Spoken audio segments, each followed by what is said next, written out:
When you are raising pigs, you should always try your best to reduce your cost of production.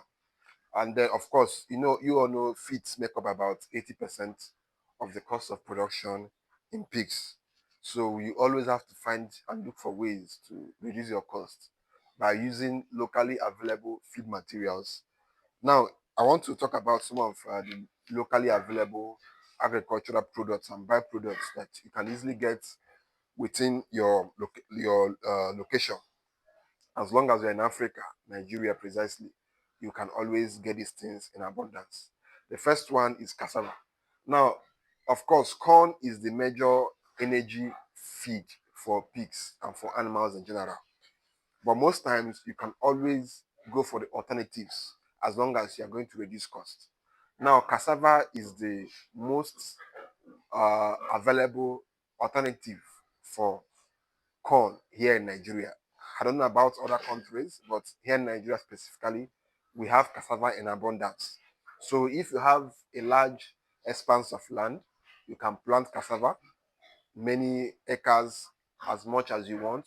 Then you can convert it to feed for your animals instead of spending money buying corn. Now, if you also want to buy cassava from the market, from the open market, and process and give to your pigs, that will also reduce the cost than using corn. Now, it may not be on the same level of metabolized energy as corn, but it will also help you to be able to fatten your pigs as fast as you want, which is the main reason why we all want to have pigs in our farm, to fatten them as fast as possible. So cassava is a great alternative for corn. Now we also have the PKC. The PKC, like we all know, is a byproduct of palm trees. The palm kernel that we all eat, the will I say the fruits inside, when it's processed and oil is taken out from it, the crush that is left is what we call the PKC. That's the palm kernel cake. So the palm kernel cake is more of fiber, but it has some level of oil. It has some level of protein, even though most of the protein are undigestible, except you now add enzymes, which will help the pig to digest them more.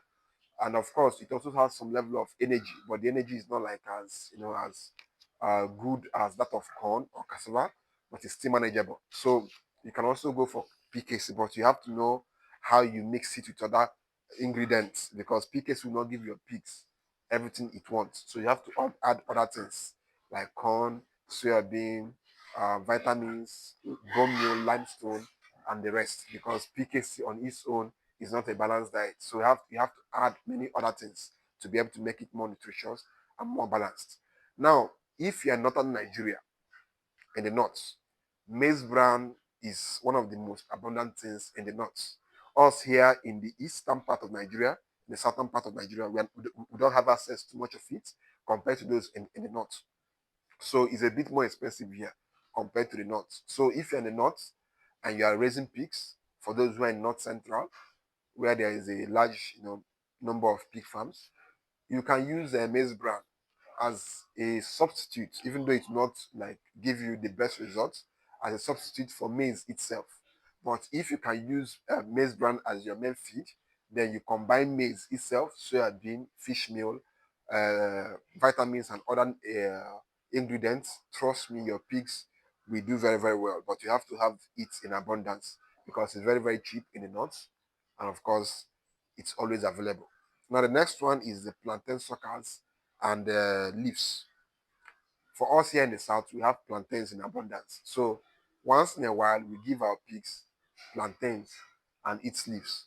Now, plantains and its leaves are a major source of vitamins for your pigs. So every now and then, you can always give them those plantain leaves and suckers. You just bring the stem, not the suckers though, the stems. You just bring it and cut it into bits so that the pigs can easily digest it. So it will give your pigs a lot of vitamins. Now, of course, the next one is the brewery waste. The brewery waste, which is the brewery spent grain that comes from the breweries. Now, waste is a byproduct of barley.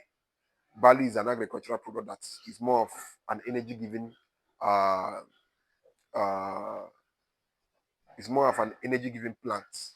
So if you get the brewery spent grain, It has some protein, it has some energy, but most of it is fiber. Berry spent grain is about 30% fat. It has about 30% fiber content. So it's not always that good for your pigs, most especially the growing ones. So if you want to give brewery waste to your pigs, it has to be those mature ones. Those mature ones that are not still growing. Once they are mature, you can start giving them very spent grain. But if you start giving to these little ones, it has a lot of fiber, so they will not digest it very well. And before you know it, your pigs might be doing badly, especially if very spent grain is the major part of their feed. So don't do that. Only give it to the growing one, the mature ones in a moderate quantity. Not that you carry it and be given to your pigs. No, do it in moderation. Now the next one is potato. Potato is a common food here for us in the south, even those in the north. In fact, for most people in the north, is a common food. So if you have it in abundance in your area, you can use it as a substitute for energy, as a substitute for corn. I think potato should be cheaper than cassava. I think so. I believe so. So, but we don't use potato here on the farm. What we use is cassava and corn for our energy, for the energy part of our feed. So either we use the cassava or we use the corn. But most times we just use the both of them just to make sure that the corn will make up for the downsides of the cassava. So for us to be able to make our pigs to grow fast, which is our major aim. So these are the byproducts and products of agriculture that you can use to feed your pigs and get the best result possible for your pigs.